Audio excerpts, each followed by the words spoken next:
sesuatu yang akan kita hadapi ya. Papua itu adalah kondisi yang tidak terlalu mudah untuk kita kuasai, dalam arti kalau itu merupakan medan laga kita ya. Tetapi dengan berbagai macam keikhtiaran kita sudah berulang kali mendatangi Papua. Kita melihat dari dekat, kita memahami dari dekat, kita mempelajari handicap dalam rangka melayani logistik atlet ataupun kontingen, dan juga pemetaan tertentu dalam rangka menerapkan strategi pemenangan. Insya Allah Papua tidak bermasalah bagi kami di Jawa Barat. Bahkan kita sudah mendapatkan dukungan-dukungan secara tidak langsung dari teman-teman kita, paguyuban, dan juga stakeholder di sana, karena mungkin kami pernah berkenalan dengan mereka. Akhirnya alhamdulillah, bahkan KONI Papua pun sangat mendukung apa-apa yang menjadi bagian penting dari Jawa Barat. Itu yang pertama. Kemudian yang kedua, memang benar apa yang disampaikan Kang Adi melalui wawancara dengan cabang-cabang olahraga. Sekarang kita menyatakan Pelatda berjalan dengan baik. Dalam arti baik itu sesuai dengan program yang kita inginkan ya. Tetapi di sisi lain, kita juga tidak mampu mengukur ataupun melihat secara faktualisasi hasil latihan itu apakah meningkatkan performa latihan yang kita harapkan atau tidak. Itu tidak terlalu mudah untuk saat sekarang ini. Karena apa? Indikator untuk mengukur melalui event-event itu sangat jarang sampai hari ini. Tetapi yang kedua, kami berkolaborasi dengan pemilik pembina teknis, yaitu Pemprov, untuk turun langsung kepada mereka melalui Kang Adi kan wawancara ya, cabur-cabur ditanya. Artinya pendekatan pengawasan melekat itulah yang akhirnya mampu melihat sejauh mana hasil latihan yang bisa dilihat. Itu satu. Kemudian yang kedua, memang ada beberapa indikator yang bisa diperlihat, tapi hanya cabur-cabur tertentu. Misalkan sekarang atlet-atlet banyak dari cabur yang ikut pelatnas, yang terpilih pelatnas. Ada tinju, ada karate, ada dayung, ada juga cabur-cabur yang lain. Artinya itu sudah sangat kelihatan. Bahkan ada beberapa cabang olahraga yang menguasai di pelatnas, artinya mayoritas itu atlet-atlet Jawa Barat ya. Kemudian yang ketiga, kami kolaborasi dengan atlet dan pelatih itu sendiri. Karena apa? Atlet pemilik otoritas kemampuan yang dia miliki, dia paham calon-calon lawannya seperti apa, artinya itu menjadi rekomendasi yang paling update. Saya berkomunikasi dengan atlet itu sendiri. Dan atlet memberikan gambaran kepada kami, satu katanya, Pak Ketua jangan khawatir, kami tahu persis kemampuan kami dan kami tahu persis kemampuan lawan kami. Kami masih sangat-sangat berpotensi untuk tetap mempertahankan. Nah inilah yang terakhir menjadi bagian penting bagi saya dalam rangka mempetakan kembali, yaitu hasil latihan secara umum. Yang kedua, updating dari masing-masing cabang olahraga, dan juga pengakuan keyakinan update dari masing-masing atlet. Nah inilah dengan dua komponen yang saya sampaikan ke Kang Adi, situasi Papua dan juga hasil latihan kita, insya Allah Kang Adi kita harus optimis ya, bahwa kami Jawa Barat insya Allah masih mampu untuk mempertahankan diri.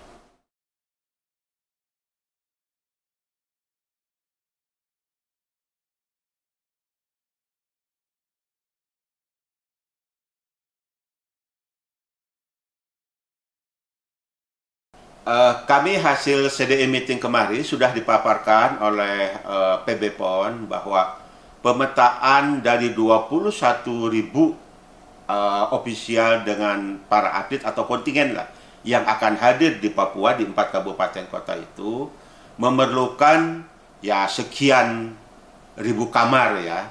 Tetapi kami juga mendapatkan penjelasan itu sangat tidak mungkin, sehingga ada formulasi, ada di hotel, ada di penginapan, di rumah-rumah penduduk, di barak-barak tentara, dan juga di tempat-tempat ibadah untuk penampungan para atlet atau kontingen yang akan berlaga di sana.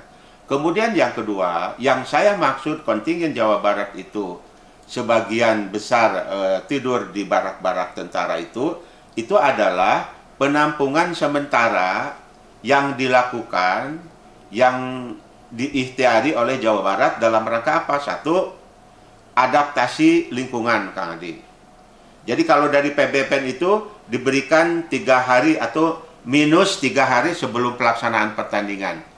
Kami Jawa Barat menambahkan 3 hari sebelum pelayanan yang diberikan oleh PBPN itu kita sudah ada di sana. Itu dalam rangka apa? Itu adalah dalam rangka adaptasi, menguasai venue, menguasai sosial budaya di sana, walaupun singkat, insya Allah kita dapat. Nah, itulah kami tempatkan atlet-atlet kita ini, sebagian di barak tentara, sebagian di hotel yang kami sudah dapatkan dukungan, sebagian juga di rumah-rumah orang Paguyuban maupun orang Papua yang layak yang kami dapatkan di sana. Seperti itu, Kang Hendy.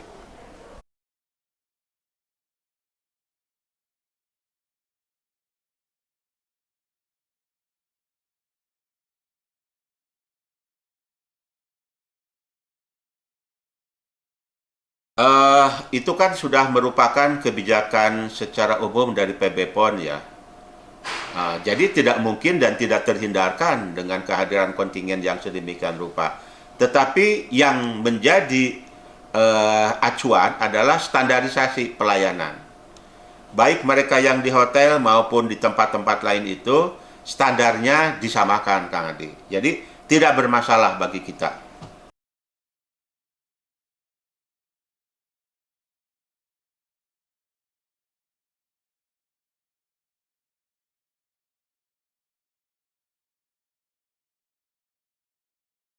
Secara long list ya, belum 100%. Ini ada dua, 50% sudah kita tampung secara sentralisasi, 50% itu masih beradaptasi dengan lingkungan masing-masing. Karena apa? Keterbatasan venue yang yang diinginkan oleh kita sebagai tempat pelata. Sebagian ada di Big Bull, itu kurang lebih 100-an ya. Kemudian ada kurang lagi 200-an di Rindam, dan juga sebagian besar di mes-mes yang ada di Jawa Barat. Kemudian yang lainnya ada yang di home base-nya sendiri di mana Dayung, misalkan di Cipule kita sudah lengkap. Ada juga 2 cabang olahraga angkat besi maupun sepatu roda kita di Bekasi.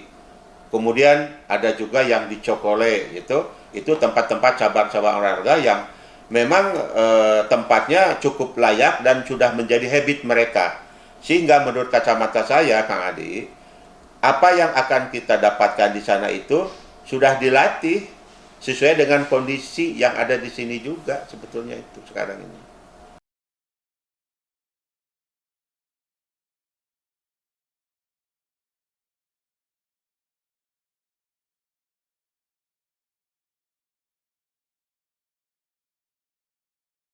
Ya, kalau tanggapan atletnya di mana-mana juga atletnya kepingin enak ya, enak dalam arti kalau bisa mah di hotel ya, itulah awal-awalnya seperti itu Ngadi. Tapi setelah kita berikan gambaran bahwa jangan sampai kaget kita datang ke sana ya, maka kondisi yang sekarang ini kita sudah adaptasikan pada mereka, dan alhamdulillah sampai hari ini tidak lagi menyinggung masalah tempat. Hanya pelayanan saja mungkin yang perlu kita tingkatkan, Kang.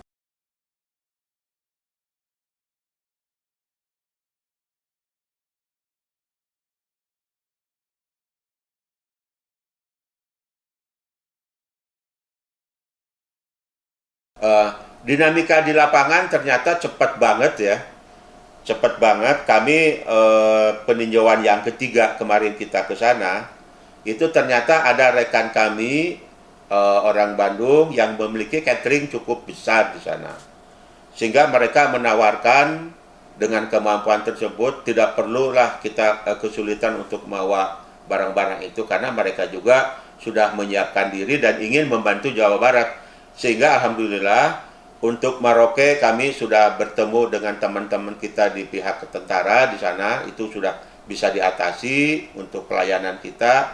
Kemudian di Mimika juga kami bertemu dengan teman-teman kita di sana, udah clear, nggak ada permasalahan. Kemudian di Kabupaten Jayapura, Kota Jayapura, kita ketemu dengan catering yang sudah kita cari tahu, ya, kita analogikan dengan makanan yang di hotel, nggak jauh beda, Kang Adi. Jadi artinya kita sudah mendapatkan catering-catering yang akan melayani Jawa Barat, ya, baik secara mandiri, yaitu sebelum mendapatkan pelayanan dari PB PON, maupun situasi-situasi urgensi ataupun emergensi kita sudah bisa didukung oleh teman-teman kita catering di sana. Sehingga keputusannya saya tidak perlu membawa bekal makanan dari Jawa Barat.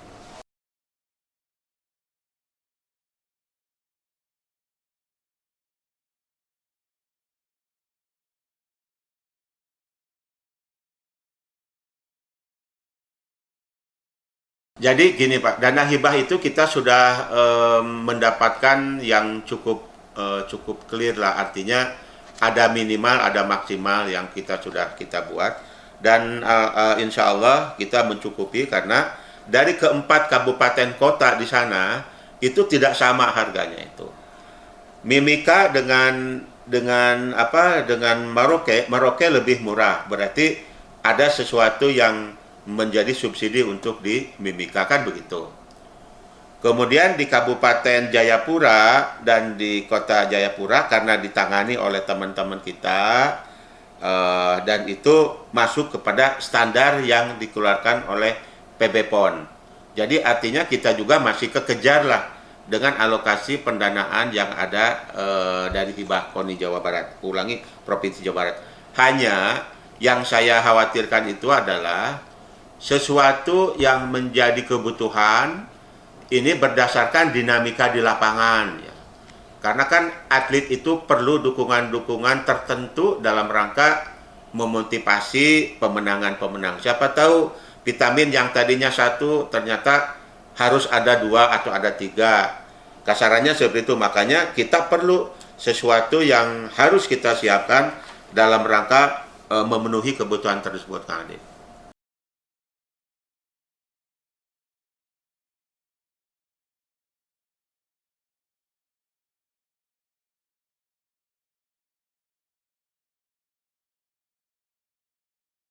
Hasil verifikasi atau hasil komunikasi dan juga kita berkomunikasi dengan cabang-cabang olahraga, kemudian kita juga mempetakan yaitu urgensi dari alat peralatan dalam rangka mensiasati kemenangan itu untuk memenuhi latihan dan juga untuk pertandingan. Akhirnya didapatkanlah nilai sedemikian rupa untuk setiap cabang olahraga dan itu sudah diselesaikan tahun 2020 kemarin. Jadi artinya alat-alat pertandingan ini kita sudah clear, tidak ada lagi alat-alat pertandingan yang perlu kami adakan di tahun 2021 kecuali beberapa cabang olahraga, antara lain saya harus beli tambahan motor trail ya untuk untuk cabur ini. Kemudian ada lagi satu stick yang belum saya dukung ke biliar. Dari 10 atlet kan kita baru 9 atlet, walaupun waktu latihan atau pelada kita juga berikan stick untuk pelada itu. Jadi nggak ada masalah lah secara alat peralatan untuk pertandingan sudah clear, Kang Adit.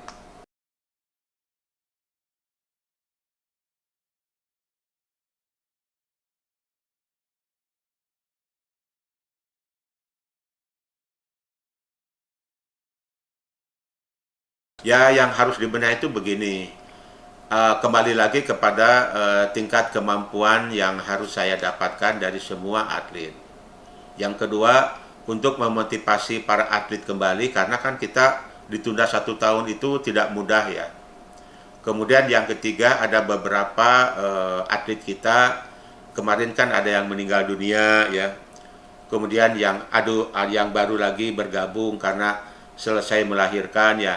Yang kecil-kecil saja yang seperti ini, tapi dari emas itu cukup signifikan karena mereka pendulang emas yang selama ini diberikan kepada Jawa Barat, Kang Adi. Itu aja harus saya perbaiki.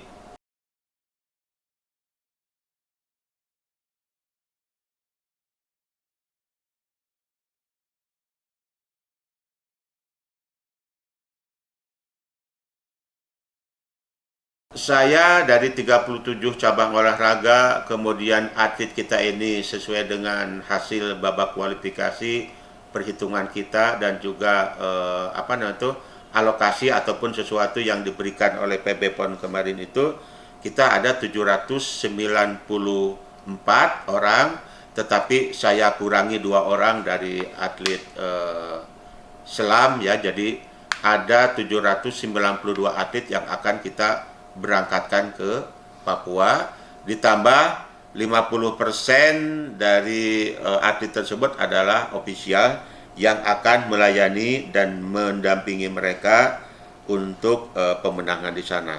Pemetaan tersebut apabila dikaitkan dengan medali emas, kita untuk mampu mempertahankan juara umum itu 20-22%. Berarti dari 796 medali yang disiapkan, atau ada tambahan sedikit kalau nggak salah jadi 784, kita harus mengumpulkan emas itu kurang lebih 156. Kalau dipetakan kepada potensi peluang kita masih sangat memungkinkan, kita masih tinggi Pak, masih tinggi Kang Adi.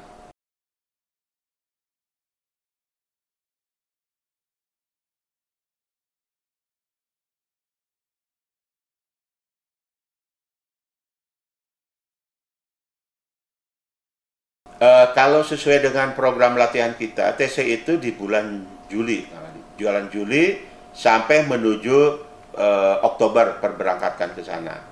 Oleh sebab itu, kita juga yang ke luar negeri tergantung kepada si kondisi negara tersebut. Nah, hari ini kami meluncurkan surat kepada Gyeongsambuk di Korea Selatan untuk mendapatkan keyakinan persiapan apakah Korea Selatan bisa menerima atau tidaknya, nanti akan kita putuskan. Surat sudah kita layangkan ke Korea Selatan.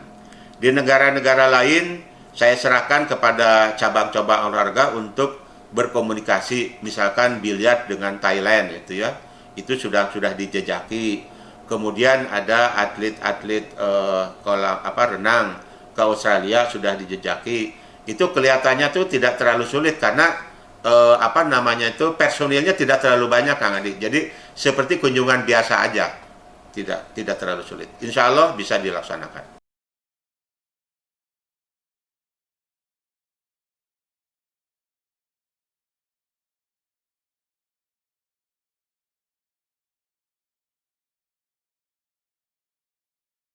Himbauan saya untuk rekan-rekan para atlet yang saya banggakan, bahwa proses yang sedang kita upayakan hari ini sampai menjelang PON adalah sebuah ikhtiar-ikhtiar kita, dan saya kembalikan kepada para atlet kebanggaan Jawa Barat untuk menentukan sikap, untuk meyakini diri bahwa kalian memiliki kemampuan, kalian memiliki kekuatan lebih dari teman-teman yang lain. Oleh sebab itu, peluang dan potensi saudara-saudara sekalian para atlet jangan pernah luntur oleh karena situasi dan kondisi saat sekarang ini.